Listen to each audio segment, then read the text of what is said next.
Hi friends, எல்லோரும் விரும்பி சாப்பிடக்கூடிய பிரியாணி, அதுலேயும் மஷ்ரூம் பிரியாணி ரொம்ப டேஸ்ட்டாக இருக்கும். அது எப்படி செய்யலான்னு பார்க்கலாமா?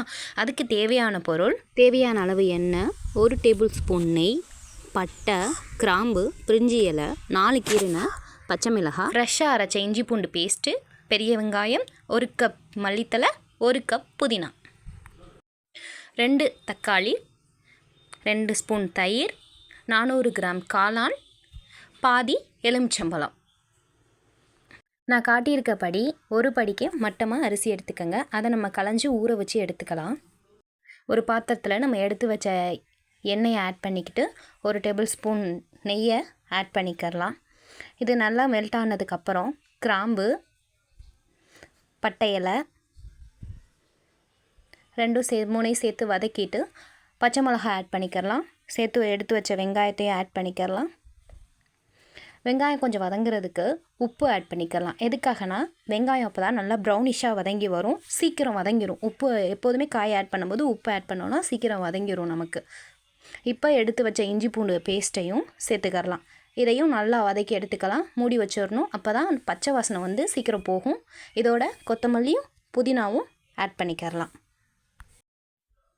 இதை நல்லா வதக்கி எடுத்துக்கலாம். அப்போ தான் நமக்கு அந்த பச்சை வாசனை போய் நல்லா அது வதங்கி ஒரு கன்சிஸ்டன்சி கிடைக்கும். இதோட நம்ம எடுத்து வச்சுருந்த 2 தக்காளி நறுக்கி வச்சுருந்தோம்ல, அதையும் சேர்த்து நல்லா வதக்கி எடுத்துக்கிறலாம். நல்லா வதங்கினதுக்கப்புறம் மூடி போட்டு மூடிட்டு இன்னமும் கிண்டி எடுத்துக்கிறலாம். இப்போது நம்ம எடுத்து வச்ச தயிரையும் ஆட் பண்ணிக்கிறலாம். இப்போ நான் காட்டினேன் இல்லையா, அந்த ஒரு படிக்கு 50 கிராம் ஆச்சி மசாலா பொடி சேர்த்துக்கிறலாம். பிரியாணி பொடி சேர்த்துக்கிறலாம். அப்போ தான் டேஸ்ட் நமக்கு நல்லா கிடைக்கும்.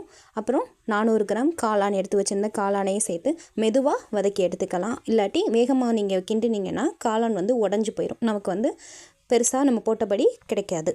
அதை நல்லா மெதுவாக கிண்டி விட்டுக்கணும். இப்போது தேவையான அளவு உப்பு ஆட் பண்ணிக்கணும். அப்போ தான் அது கொஞ்சம் காயோட மிக்ஸ் ஆகி சேரும். இப்போ மூடி போட்டு மூடிடலாம்.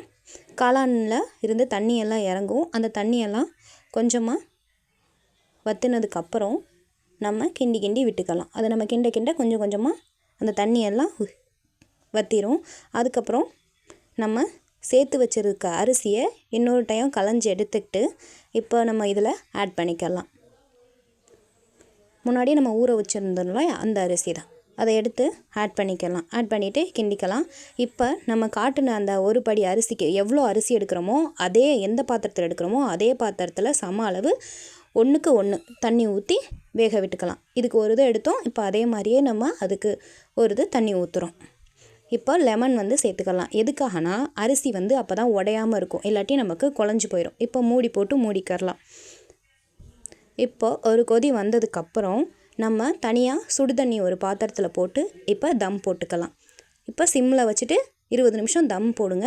தேவையான நமக்கு பிரியாணி ரெடி ஆயிடும். இப்போ நமக்கு தேவையான பிரியாணி ரெடி ஆயிடுச்சு. இப்போ எடுத்து எல்லாருக்கும் நீங்கள் சர்வ் பண்ணலாம்.